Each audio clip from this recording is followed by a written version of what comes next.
Right, welcome back. We're back at the job that we started yesterday. We're doing a 5x3. Is it 5x3, Adam? Yeah, we're doing a 5x3. Today, me and Adam have pinged out the lines for the building. I'll just talk you through how we've done it. So if you just come a bit closer, Adam.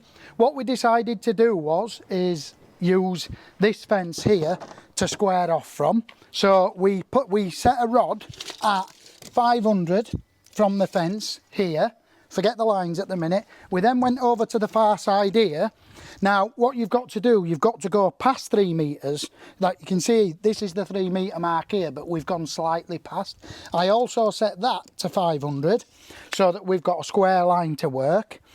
I then decided that from this fence here, I wanted to do 350 mil from the corner, and the reason for the 350 is so that if Adam just shows the top of the fence, when we build the building, we don't want the gutter to smack into the fence, so it will just miss about 30 mil if we do it at 350 from the back fence. Once we did that, we then pulled this string line here, knowing it was square. I then got my square, took it over to this corner. I'm not going to do this perfect for the video because it'll just take too long. I then squared it on this back line, which we know is 500 from this fence. I got Adam to go down the far side of the garden here, past 5 metres. This line goes past 5 metres. He adjusted the line so that it was square too. We then put this rod in. We then moved the square. I'll just show you again.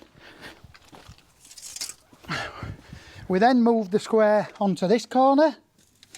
I then squared the line running across to the front of the building. Again, we went past the 3 metre mark because that's 3 metre. It was this rod here. You always go past. And then we measured from the back of the square where the string line is, 3 metres out to this string here. And what I did on this build, just in case we didn't get it perfectly right, I went over to this side, put the square back in the far right corner, and I measured 3 metres to this rod here as well. So we know the building is perfectly square. What we're going to do now is we're going to dig the holes.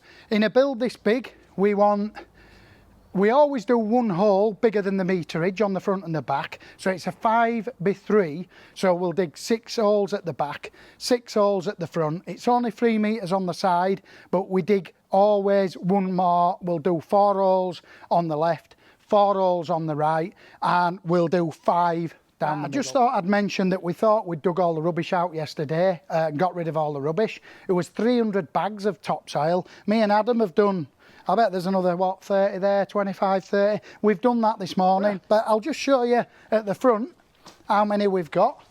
Right. Oh, we've got the customer working as well.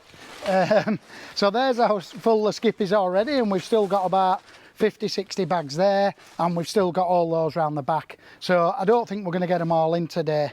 But anyway, we'll keep you updated. And I've just noticed there's labourer Davey. I don't know if you know him. Say hi, Davey. We've just watched Davey. He's lifting. Go on, Davey, show him what you're doing. He's lifting these bags over there to the barrow. Now, these bags are really, really heavy. If I was Davey, I'm going to show him a little trick what's going to help him a boatload.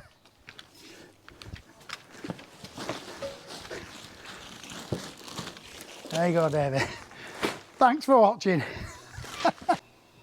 A brum ching.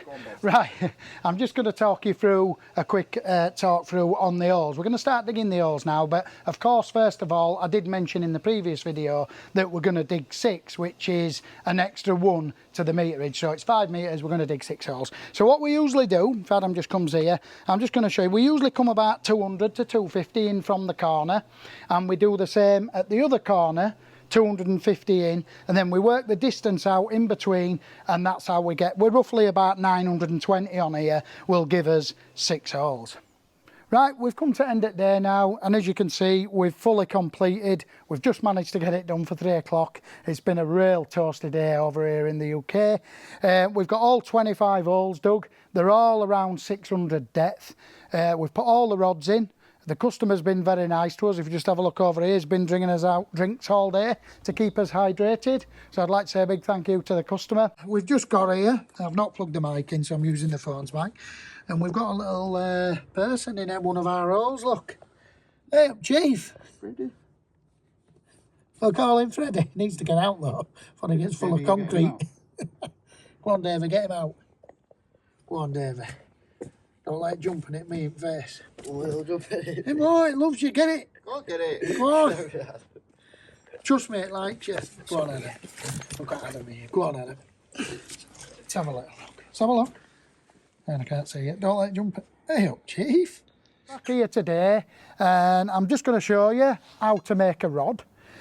Basically, we want to put a nut on first to hold the washer.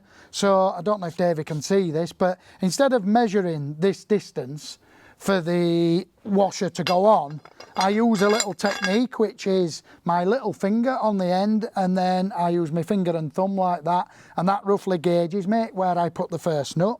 I then put the washer on. There's a bit of muck on this, so it might not go on as quick as usual. Best putting a pair of gloves on when you do this, because I'm spinning this nut quite hard and I won't want to do it with my bare hand. That's your washer. That's obviously going to go into the floor. And then obviously we also put the 3 nuts on the top so that they're there when we need them, when we put the shoe on, which you won't see today, but you will see in the next video. But we'll put them on, spin them on,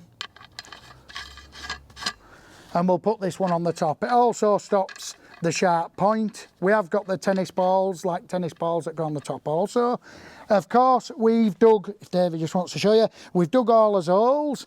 They're about 600 deep.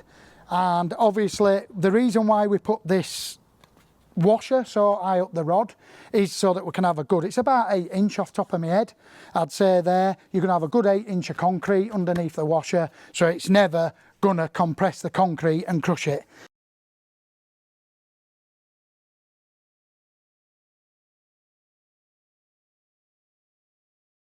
Right, air concrete have finally arrived. They should have arrived at 10 o'clock this morning, but they have arrived at 11:30. Ah, lads, we're over here.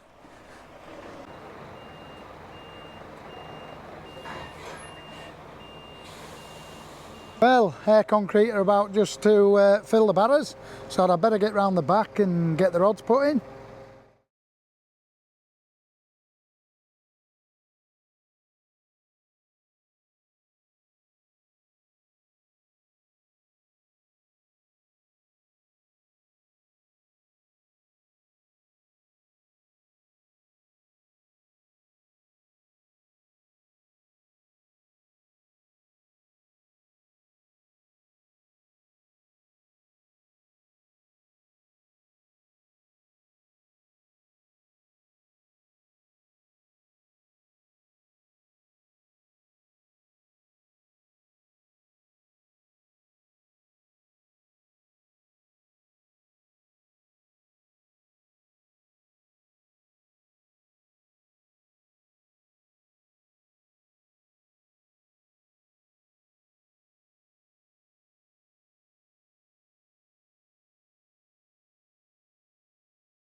Just before I end the video, I'm just going to go to this rod here and show you me finally levelling it up for the final time.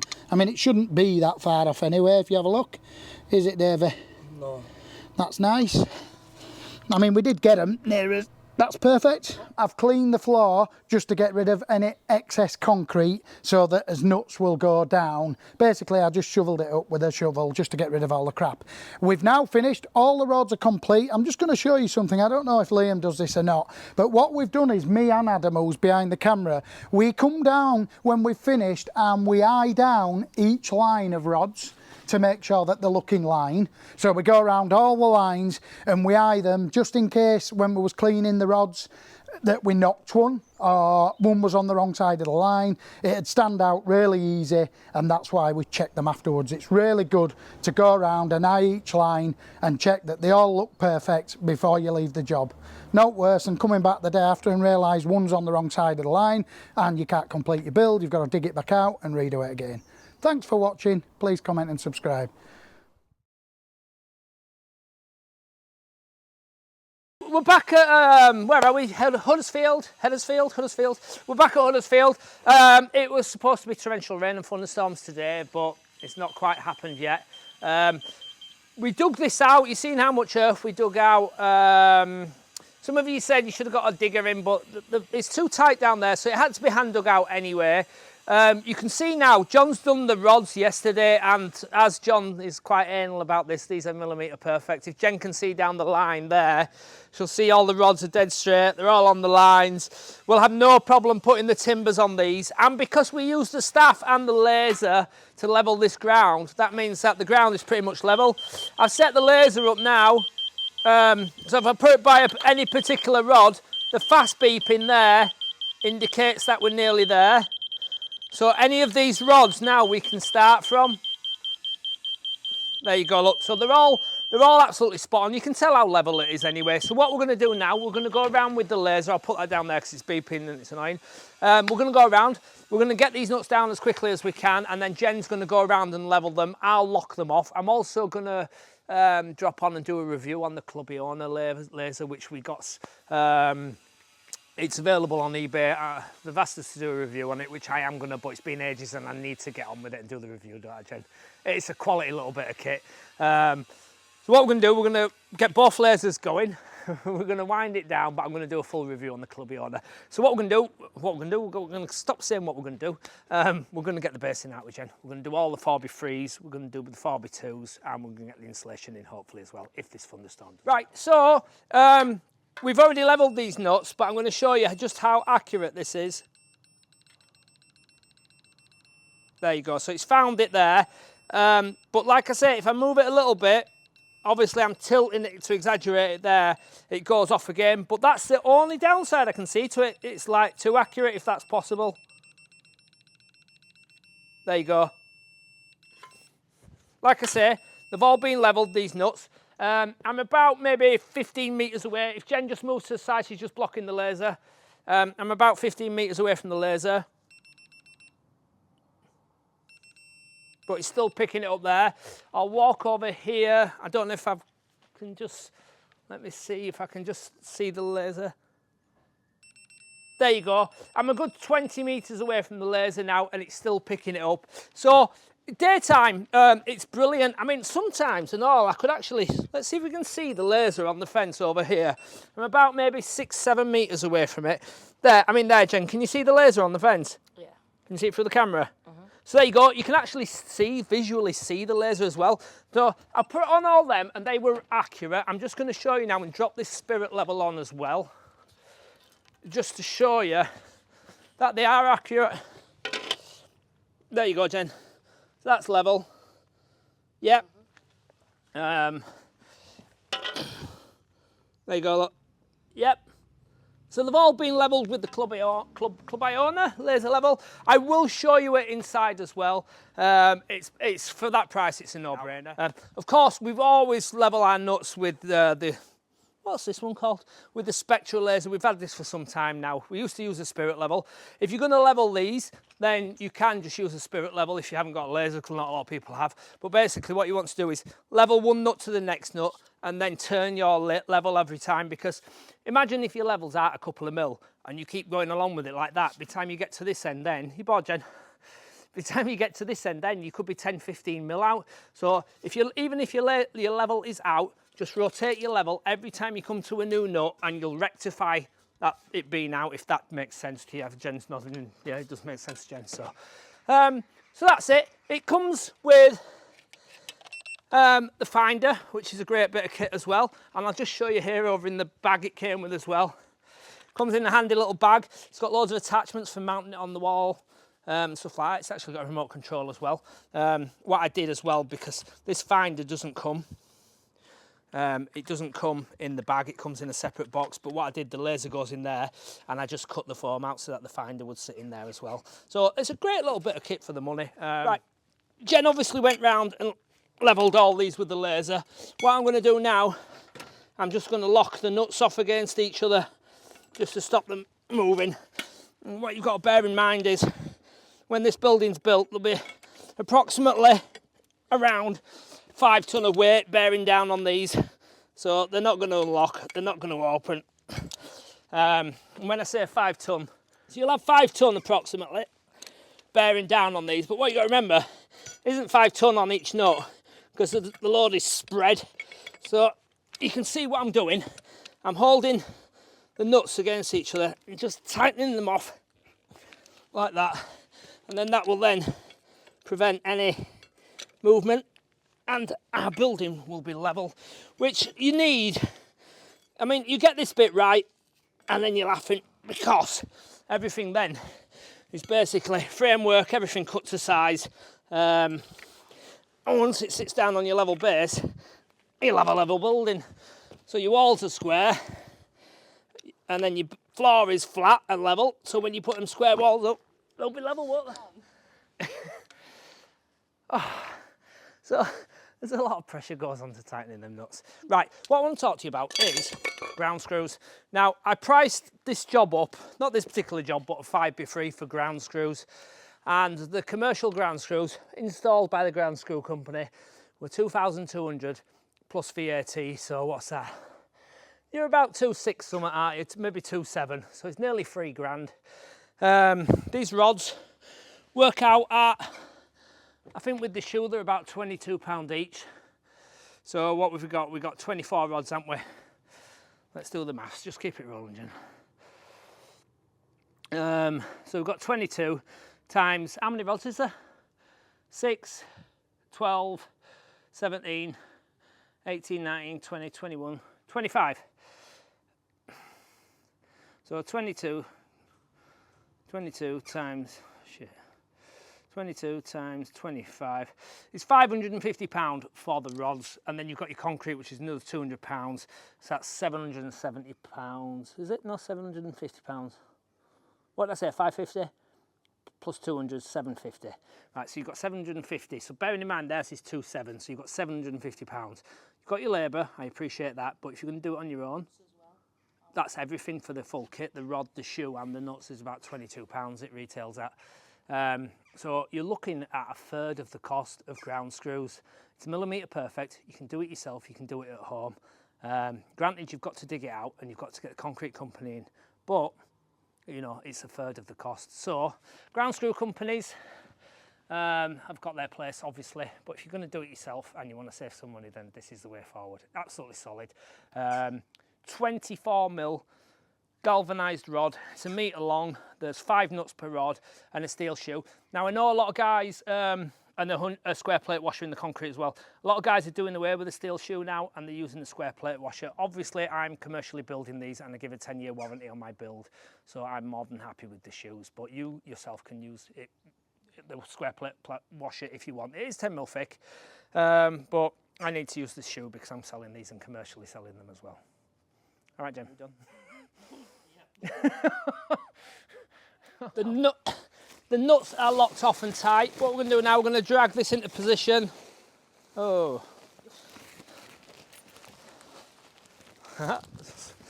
Or maybe not. Go on, Jen, you walk down there with it. It's rolled up, innit? Remember, I got you to roll it up for some bizarre reason. Right, the reason why this is rolled up is because we were going to lay it down on the mud because I didn't want it to turn out to be a mud bath.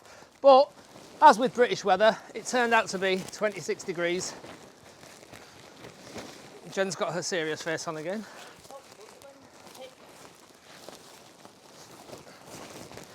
But rolling it out was not the best option. Go right to the fence, Jen. Side fence. Right to the side fence, Jen.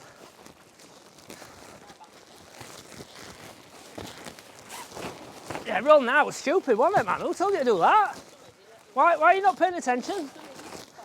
Right, what we're going to do, we're going to pull it right to the back corner. Jen's going to pull it right to the back corner. We're going to use the green lines to locate us in a straight line. So Jen, if you go for your third green line. Sound like trucks then, boss. Are you right down there? Yeah. Right, put it down and just pull it down about an inch. Right, so this is a 4 metre roll, 4 metre wide obviously. So what we need to do, if I pull it down too far, we then lose distance on the sheet, if that makes sense. So what I'm going to do is just push it down, taking care not to fall on these rods because that's going to hurt. Jen's going to keep the tension on it there, so we need to keep it pretty tight so that we can span the full area. Like I say, it's a 3 metre build this. Right, Jen, you get your side rod on now. I'm going on that one there, look. Yeah. Yeah. And then your next one should be about there, is it? Where? About there. You feel it? Yeah, just pass it down. Right, so like I said, we've not pushed them all the way down. Jen, that's it, just pull a bit of tension like that. That's it, just hold it there for me. Right, what I'm going to do now is walk up here, get them on there. Some of you on Facebook group, I've seen when you put this down and it's proper like a carpet, you fit it really well. Right, we'll go for sides now again. So, yeah, it doesn't matter now because your rods won't be the same as my rods, you know what I mean? So it's like a circus tent really, so you can see it's like, right, now pull it tight, Jen. Yeah.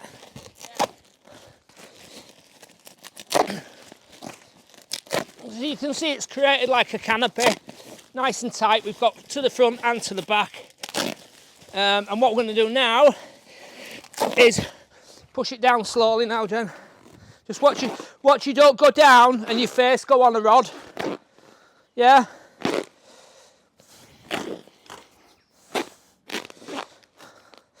The purpose of this is to stop any vegetation growing under the building. I know a lot of these companies are building straight off grass, which isn't ideal. The grass will eventually die, but if you've got any kind of weed, strong weed that's going to grow through, it's going to go through your building. It's going to search out heat and light as well, which obviously you don't want. But the price of that, I think that's about 30 or 40 quid for that. It now gives you a clean base to work off as well. You're not going to get any weeds coming through there either. I know sometimes you can't buy the full sheet as well, but they sell it in metre stripes. You can get ground staples as well, which will hold it down for you. Or you can throw some pebbles on it, you know, some 10mm gravel. You happy with that, Jen? Yeah. Right, what we're going to do now, we're going to get the 4x3s. We're going to get some more tools out of the van, get the 4x3s, get them drilled and cut. I'm going to show you them going on as well. Okay. Right, 4x3, it's been treated in pressure tank, so that means that the treatment's been sucked into it, it's come right to the core of it. You can actually feel it there, it's actually wet.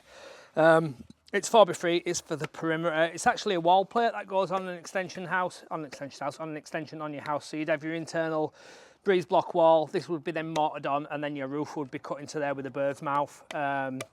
If you don't know what a bird's mouth is, Google it. It's a way of fixing your rafters to your wall plate, which that is. Anyway, it's treated, but they're not long enough. They're 4.8. This building's over 5 metres long, so we're going to use these stretcher plates to fix them together. You can see there the twist nails. See them? Okay.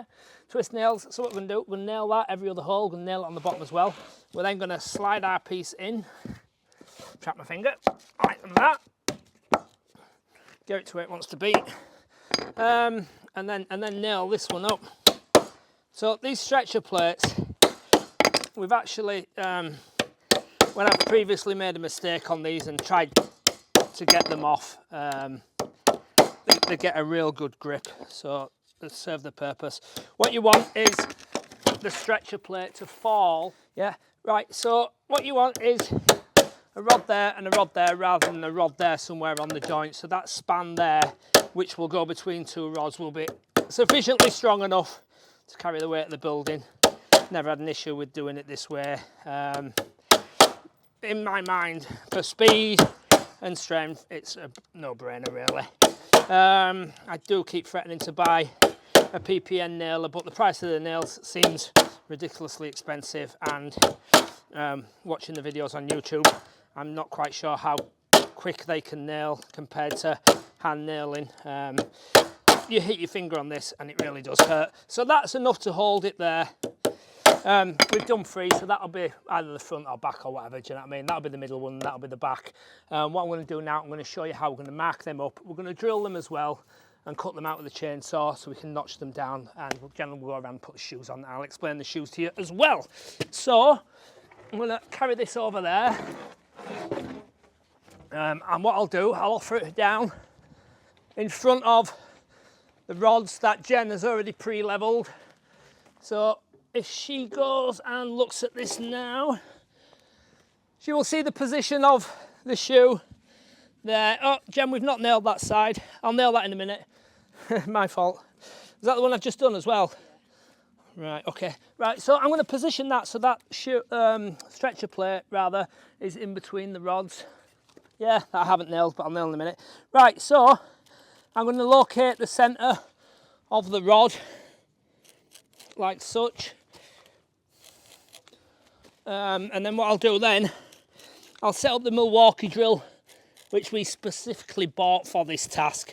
It's a beast of a drill, and we'll use, what's it called, that spade bit? It's a DeWalt fast bit. Oh, it blasts through them. There you go. It blasts through them, so I'll show you that going through as well. Well, I suppose if you want to be really anal about this, what you need to do then is measure your timber. I've got 74mm there, so that's 37mm, half of that. Mark my centre, and that's where I will drill my 25mm hole, which will then sit on the rod that John has expertly levelled. These are all nice and plumb, so these timbers should slide straight on. So what I'm going to do now, I'm going to put the nails in that stretcher plate over there that I've forgotten, and then we'll get it drilled and chainsawed out, and you can see it going on. Right, are we off? Yeah. Right, so I've marked them out. I told you that if you wanted to be anal about it, you can centralise it like that, but I know from experience I can pretty much judge it. What you want to do, you want to keep your drill nice and plumb, because if you go like that to exaggerate it or like that, you're going to struggle to get your rod on. So what you can't do is go through nice and plumb. This Milwaukee is a fantastic bit of kit. We're not affiliated to anybody, like I always say, but we bought this specifically for this job. It's got a red ring on, which means it's dangerous. Keep away from the red ring, Jen. Okay, so what I'm going to do, I'm going to set it to the right setting first. I'm going to locate centre.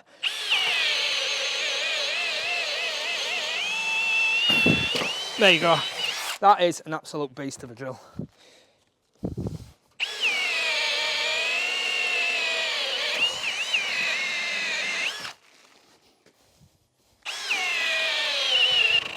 Ooh,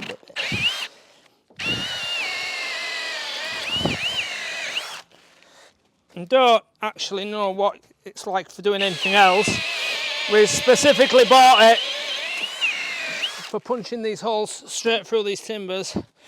We burnt out 2 Makitas doing it, and then we went on to a Hikoki plug-in drill, but dragging the lead round wasn't really for us. So invested in one of these. You can see there it's popped out 6 holes, apart from the fact I'd not tightened up the chuck properly, but it came out. Right, what we need to do now is notch out these holes, because when we wind down these nuts to put our floor on, we want the nut to sit flush, or below flush anyway, so we can cut the rods off. Although we have forgot the angle grinder, haven't we, Jen? I forgot the angle grinder, so we won't be cutting them off today. So I'm going to put on Jenny's hat and mask, and I'm going to cut these out.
Right, we've done this for quite some time now, and we've found there is no quicker way to get them notched out than using the chainsaw. That's the way we will do it for the foreseeable future until somebody comes up with something better.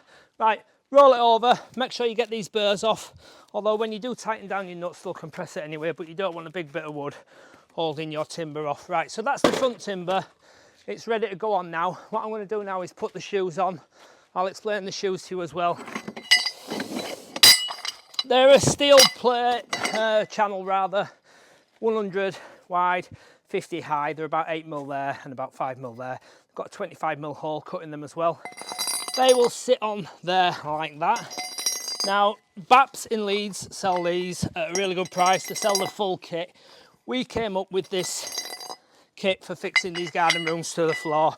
They're millimetre perfect once you've got them in. And as I say, John has put these rods on dead level, so if Jen stands back, I should be able to locate these on my own, but we'll see what happens there. Yeah, so I'm looking there. That looks like my highest one, so obviously I want to go on first with that one. So what I'm going to do, I'm just going to guide it on like that, sit it on top there so I can balance it. I'm going to go across there and look for my nut, which it's gone on there. I'm in there. That one's a bit low. That one's in. That one's in. That one, of course, is in. That one's in. Right, so they're on now. It's a little bit tight, probably due to its length. So what I'm going to do now is grab this bit of timber. Sledgehammer will do the job as well.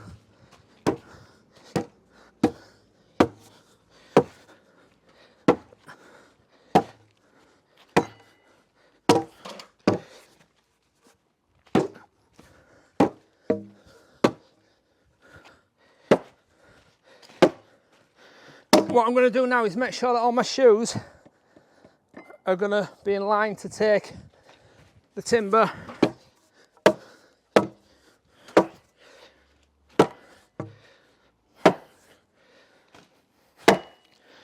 That's down fully there. We're down fully. So that's it. That's your front timber for your base in. That's, like I say, millimetre perfect. What Jen will do now, after we've cut these out, she's going to go around, she'll clean the rod seductively, and then she'll wind down the nut. And then what will happen then, the nut will sit there, she'll compress it down so that the nut is lower than the top of that. And tomorrow when we have an angle grinder, we'll cut the rod off, and then our floor can go on there. I'm out of breath, aren't I? It's been a hard week. It's like 10 days on the trot now, isn't it? That I've worked, is it? Yeah. Okay, so that's what she'll do. She'll get the big spanner, she'll wind that down, make sure it's down flush, and then we'll carry on. What are we doing? What are you looking at that for? Believe it or not, this is not in slow motion. So Jen used to be a plate juggler on a cruise ship once upon a time. It's quite therapeutic, isn't it? Right, I've had enough of that. Send it down. The back one's in, the front one's in. So now you need to put your sides in. That's the next step in the procedure. So we've cut them to an approximate length. We've drilled them, we've chainsawed them out. What we're going to do now is drop them down. But of course, they're catching now on the front and the back. But that's perfect. That's what we want. So what I'm looking at now, I'm looking at this corner. I'm thinking, how am I going to screw these two together? And I'll show you what I'm going to screw them together with as well. 250mm long tech screws. So I'm thinking, right, I've got some land there. I can't screw in there, I'm not going to get my drill in there, but I will get in there. So what I'm going to do, I'm going to cut that off there with a chainsaw. That will then drop down, and I'm then going to screw that through there and that through there, and that'll tie that in. Same again on this side. I know I'm going to get in there with the drill, so I'll chop that off. That will allow that to drop down, and here's one I made earlier. Thank you, Jen, for that line. So what we did, we chopped them off, we've dropped them down, it's sat in the shoe, it's where it's going to go. So what I'm going to do then, I'm going to get the impact driver and I'm going to drive them two screws into there, which will tie that corner together. I'll then cut that piece off with the chainsaw. Same on that corner and same on that corner. And then we're going to drop the middle in. How we're going to drop the middle in is, we're going to sit the full length of timber on there, we're going to mark it out, we're going to notch it out. And then once again, we're going to cut the ends off so it drops down onto the shoes, and then we're going to screw through. And that'll be your full base perimeter with your centre line in as well, screwed together and bolted down. And the reason for the centre line is this span is too big for a 4x2. So what we do is we provide another support in the middle which reduces the span depth. Obviously 2.5 permitted development. This one we could have gone a bit bigger so you can take the land down, but he's going to take all the land down. So if the building inspector came out in the future and he says, well, that's too high, and he'll go, well, my land was that high, and they'll go, well, you can't prove it. So what we're going to do, we always keep to 2.5 permitted development. Okay, so we're nearly done with this base. Why do you put the front and the back down before the sides? Right, so the reason why we put the front and the back down before the sides is because on this particular build is the length.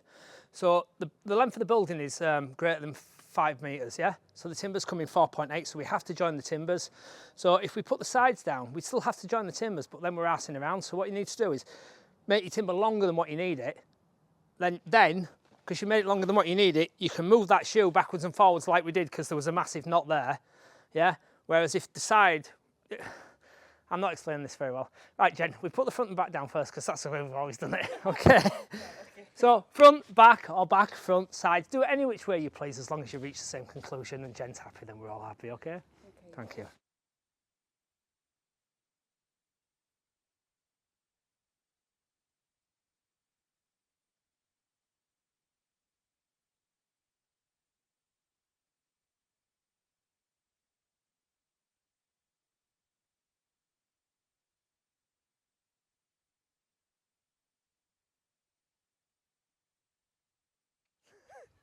It's mic going, Jen. Every time. That's how we test the mic. We do the click and then Jen looks to see if it's going up or down. And when she first started it, she thought I was like winking at her. Right, Jen. No, right, viewers. Jen knows what we're doing. Right, joist hangers and 4x2 treated. So we span the distance between the 4x3s with the 4x2s. We use the joist hangers to secure them and to support them, and we use the twist nails to fix them.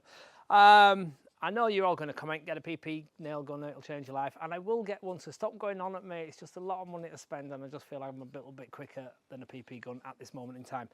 Anyway, so 400 centres, not 400 centres. Edit that bit out.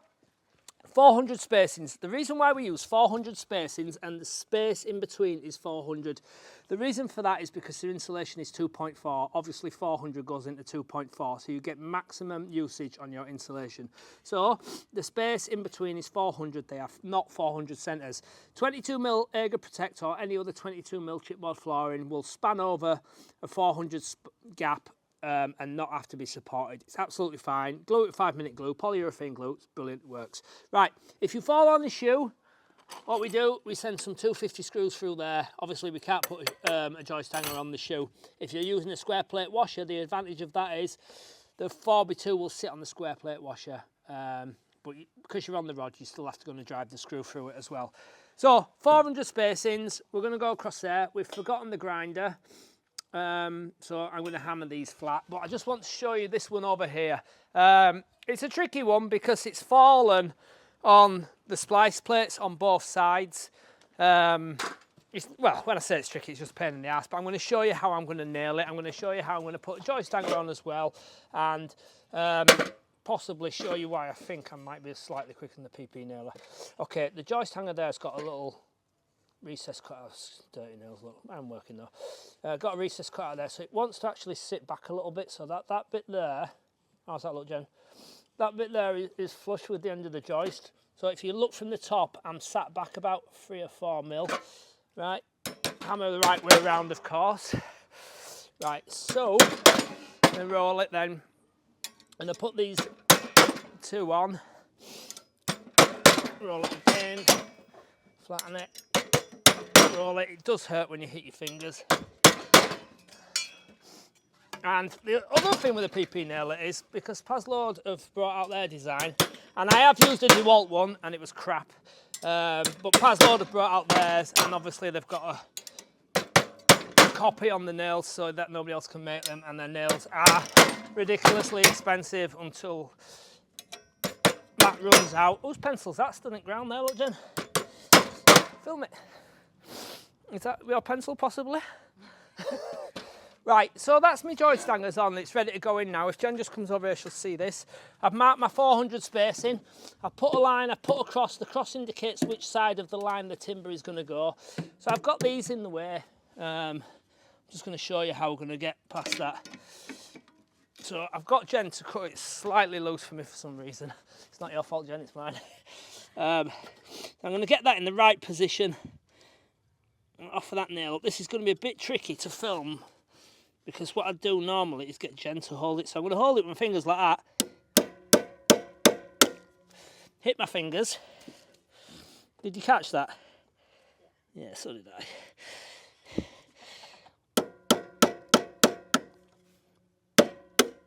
There. You can actually successfully, after you've hit your fingers, drive it through the splice plate. But what you have to watch for is that it doesn't kick up, come out and hit you in the face. And trust me, that can happen. And what you want to do is tap it in. Jen just jumps to this side now. I'm all right, not too bad on this one here now, because I've actually to the left of the splice plate. But get them two in. And then I'm going to, again, just hold it like that. A few little taps, like that, and then it's in. Just a bit of brute force, and there. So you can actually screw it to the, nail it rather to the splice plate. So that's that bay in there. We're going to jump on this bay now. We're going to make sure Jen puts her pencil back in her pencil sheath. And then it will be secure, won't it, Jen? How's that managed to stick in like that? I've just sharpened it. Obviously to an inch of its life. Oh my God, you have. We rate these, don't we, Jen, but only for certain applications. They're not good for fine joinery because they tend to go a bit thick and you need to be sharpening them all the time. First fix, yeah. So, that's that bay in. What I'm going to do as well, I'm going to show you how we're going to hammer them over, because Jen has forgotten the grinder, haven't you, Jen? She's rolling her eyes now. It's my fault, I forgot it. It's Davey's fault, really, isn't it? Yes. So, Jen's looking for camera work if anybody's got any. She's obviously good at this now. I'm going to get these in. We're going to bend them over. We're going to flatten them and make sure they're flat. I'm going to tell you why they're going to be flat, and then that should be us for the day. And What are you doing with these slate buttons? slate battens, good question, Jen. So, what we've done is we put the slate battens in the floor already, and the reason because is otherwise we're going to have to sort of thread them through, and sometimes it's not possible, sometimes your garden's not long enough. So we've thrown the slate battens down already, and they will then carry the insulation. So obviously the insulation will sit in there, but the minute you stand on it, which always happens, it falls through, but you want it to stay flush with the top. So these will be fixed under there like that. They will support the insulation. The reason why there's three is because this bay is 1432 long. The insulation is 1200 wide. So what we'll do, we'll have one about there. We'll have another one about there. That will support the 1.2, and then we'll have a third one there which will support the offcut of insulation. And same on this side as well. And what we'll do, we'll spike them through with the nail gun or a screw.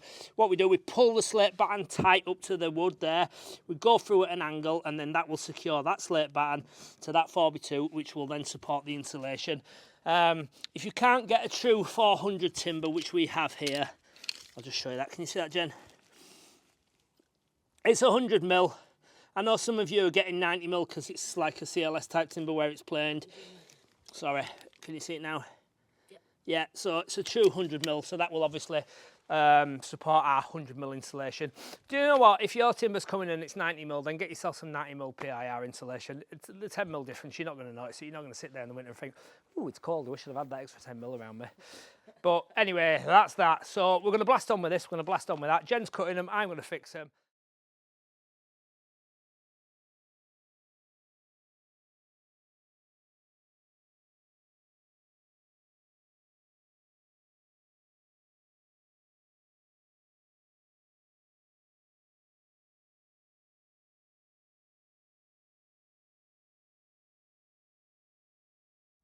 When you miss. I've actually hit it on that side, so I don't know why it's bleeding from that side, but it's fair to say that hurts like nothing else.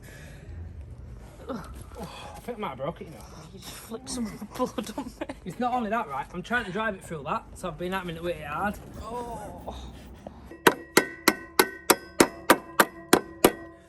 It looks like felt tip, doesn't it? Yeah. There's the blood of a man. The blood of a real man. Right, I forgot the grinder, didn't I, Jen? Right, okay, so what we're going to do, we're going to cut them off, but John's going to cut them off tomorrow. They won't cutting off flush with that. Because I forgot the grinder and we haven't got any tin snips or aviation snips, as some of you maybe call them. So what we're going to do is bend these joist hangers over. What we normally do is, can you see that split there, Jen? We normally cut it there so that we can bend it over flat. What you don't want is it sticking up, because it will impede your floor when your floor's on. So I can't take credit for this. Jen's just discovered the best way of cutting these down. So she's going to hold that there, and then she's going to just tap it in there. There you go. And it's bent over, so there you go, Jen. Kudos to you. And then we're going to bend them over like that. We're going to get as many nails in, as many holes as we can, but we're going to make sure that they're all in and they're all flat. The reason being, as I just said, it will hold your flooring off. So when you come to do your flooring and you come to fit your doors and you think, oh, I've got a couple of mil deviation in it, that's where your deviation comes from, just where your floor's sat on top of your nails and stuff like that. And it'll only be a couple of mil, and it's nothing to worry about, because at the end of the day, a couple of mil is more than good tolerance. So I'm going to dispose of that ridiculously big hammer. And if Jen can just lean over there, she will just see that I've just put one nail in there and obviously trapped that. There we go. One nail in there, and that is sufficient on that side to hold that down. There you go. So that's it, that's your joist hangers flat. I've got one more to do. We're going to be careful about these rods. Normally we put mushrooms over the top of them to stop if you fall on them, but obviously we've forgotten them as well. So we'll pre-warn the customer not to come out to this tonight. But that's it, that's your base system in. As I said before, and we've just discussed it today in this video, ground screws, if you get them professionally installed, this absolutely blows it out of the water cost-wise, but obviously you've got to dig the holes and barrow the concrete and stuff like that. And on another point, if you're watching this and you're a joiner and you're any good and you want to come and work here, drop me a message, because we are looking currently for good quality joiners that take pride in the work, and joiners that still enjoy doing joinery, basically, building the best garden rooms in the country. Okay, so if you'd like to subscribe and follow, that'd be fantastic. And if you want to work alongside me and the beautiful Jen, then you're more than welcome to drop me a message and possibly come and start working here too. Thank you.